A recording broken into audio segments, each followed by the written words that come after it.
নমস্কার বন্ধুরা, আপনারা সবাই দেখছেন সরকারি সংবাদ ইউটিউব চ্যানেল। বন্ধুরা, 10,000-এর পরিবর্তে 20,000 করে টাকা ঢুকছে ট্যাব কেনার জন্য।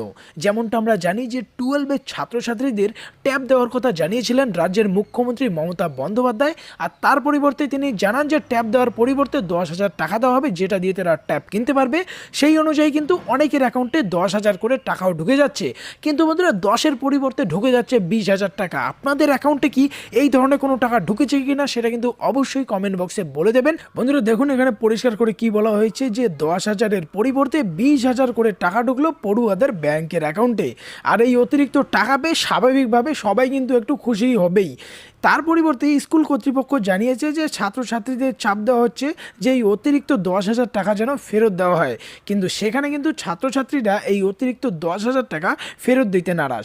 দেখুন, এখানে আরও বলা হয়েছে যে এই ঘটনাটি ঘটেছে পশ্চিম মেদিনীপুরের একটি স্কুলে।